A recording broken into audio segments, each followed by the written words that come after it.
Next up we have a man who was a mover and shaker back in the early days. Published an anthology called, several editions of an anthology called Vernacular. Ran a spoken word gig for a long time, which is, as most of us know, that's a hard ass to keep a spoken word gig going. So I would like to bring to the stage Michael Groff. And after Michael, we're going to have an announcement from the publisher.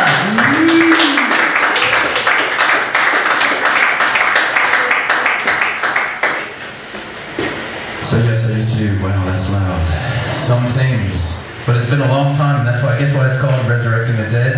And it's been a very long time.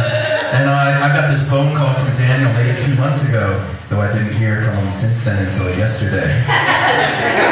And he said, oh, we're doing this thing called Resurrecting the Dead, and you're dead, so would you like to come out and do something? And I said, sure, I'll do something. And he said, oh, by the way, I'm not going to tell you what to do, but we should do that helicopter thing. And I got off the phone, and I went and talked to my lovely lady, and she's like, he was on the phone. I'm like, oh, you remember that Daniel Watts dude from Paroxysm Press? And she's like, yeah. She's like, he wants me to do this gig, and she goes, I'd like you to do that number, and I knew exactly which one she was talking about. And Daniel, it wasn't the helicopter thing. And I know where my bread is buttered. So this one is called Philosophy 101. How could you sit there and do nothing? What she failed to comprehend was the thought that in my mind, nothing is impossible. I had tried to explain it to her before.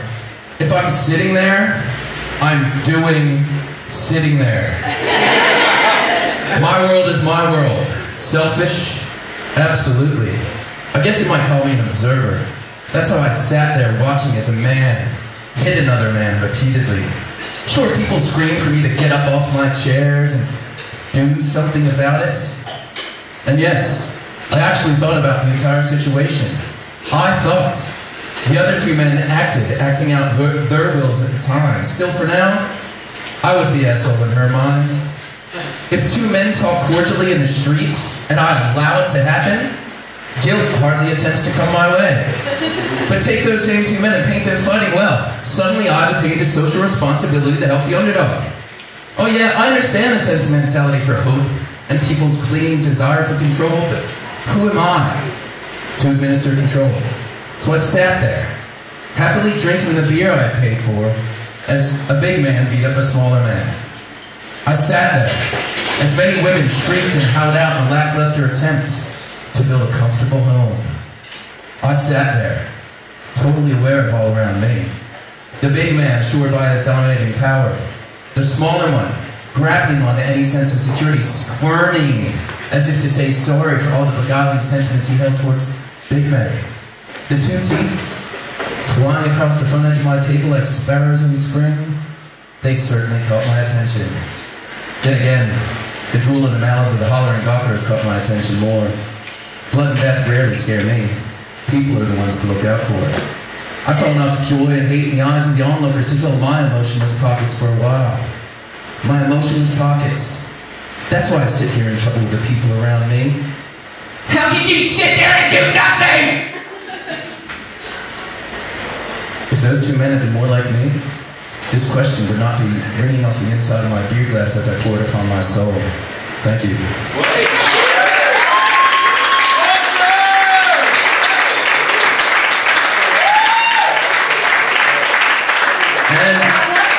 Yeah, I've actually got two more. If that's two more, Daniel, you asked me two.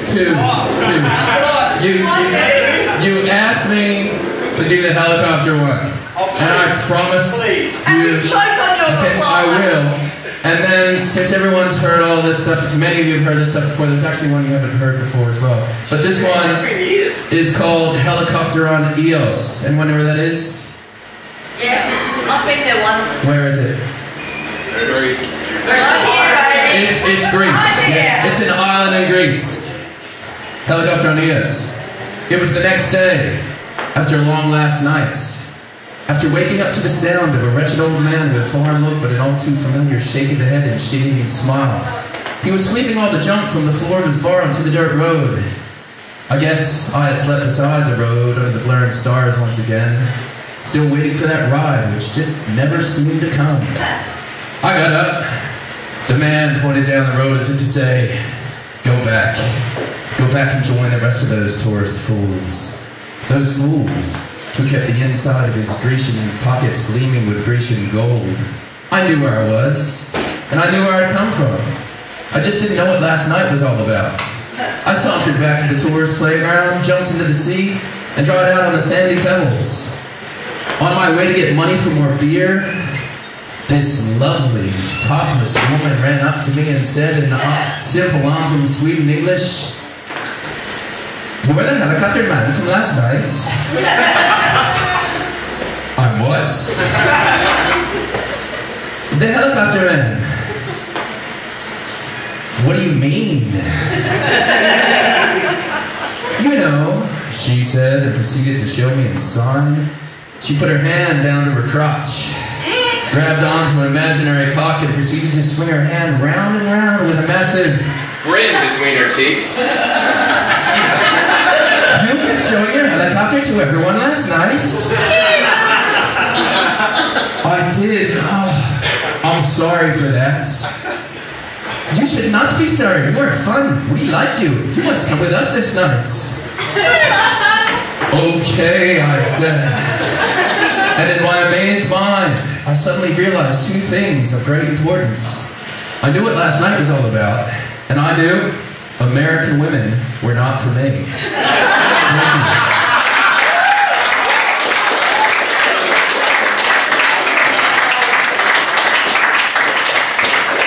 And then just one more, there's probably about 4 people who have heard this before, but not in this context, so we'll give it a crack. This one, Beers and Bibles. I reckon we'll call this one Beers and Bibles. I went to the church just to get me a Bible. The church was closed, so I went to the pub instead. I sat right down at a bar next to Doris. She had a hot red dress and her lips, they were pursed and cold. "Mr. Bartender, can you fix me a drink that makes me think that we live in a decent world?"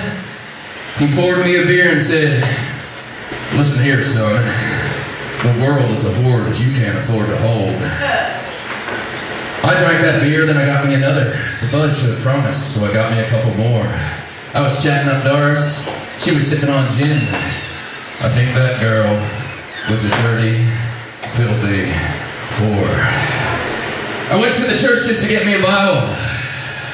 The church was open, so I peeked my head inside. The preacher man, he took me by the hand and put me on my knees behind the corner altar and said, "Slowly, slowly." I guess that's why all those monkey preacher boys got bald spots on their head. I went to the church just to get me a Bible, but I think that God had something else in mind. I should have gone right back straight to the pub and seen if Doris would let me come inside. I went to the pub just to get me a Bible. The church was closed, so I went to the pub instead. Sat right down at the bar next to Henry. I said, "How you doing?" And he kicked my ass and fled. I went to the church just to get me a Bible. The church was closed, so I went back home. I got drunk and went to bed. Thank you very much.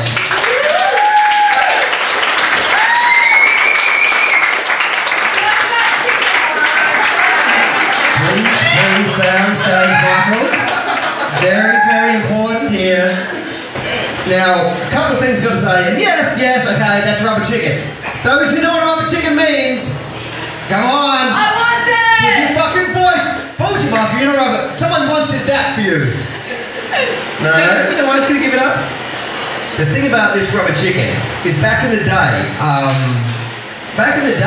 there wasn't a hell of a lot of performance in the Adelaide scene. Our beautiful young opener here did talk tonight about how, get out there, don't just read off the page, memorize, I can do it this best performance you can. But what a lot of youngers don't realise is that before the National Slam came along 5 years ago, right now, doing it straight on the mic, that's fucking what everyone does. But back in the day, man, Michael and only a couple other people, nobody did that shit in this town. These guys were doing it. And back in 1998, Michael and his partner started up. Whatever sex, he's back on mine. Sure about that? He might have. They were very drunk sometimes. But they started up a great magazine called Vernacular. And as well, they started up the greatest open mic spoken word in the history of fucking Adelaide called Spoken Slurred. The greatest name for a spoken word event in the history of Adelaide.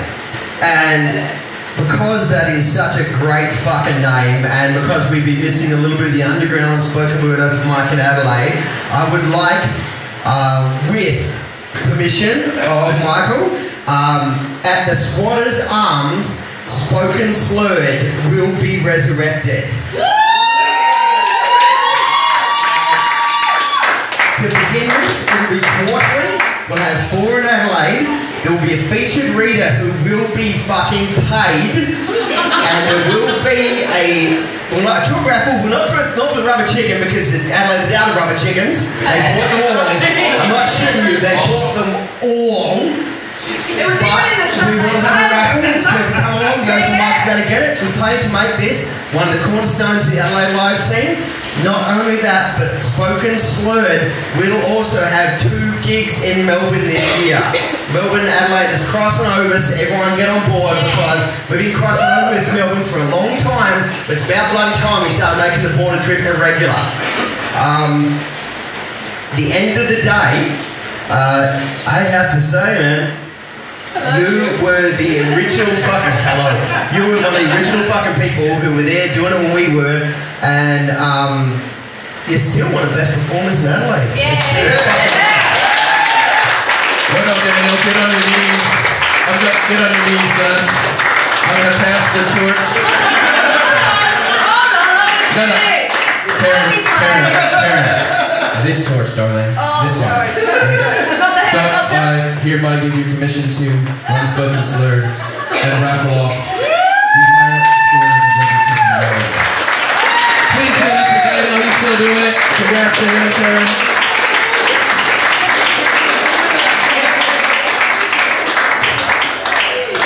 Thanks, Mike. Thanks, Dan. Far out. Flashbacks. Left, right and centre.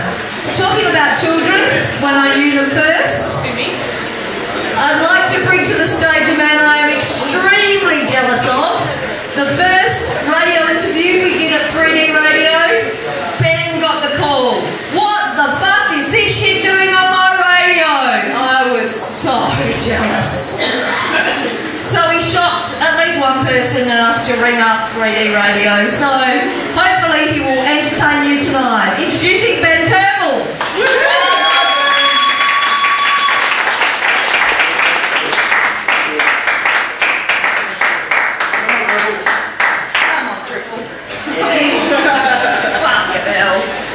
Slick shot, you know, Crick. That joke's almost as old as I am.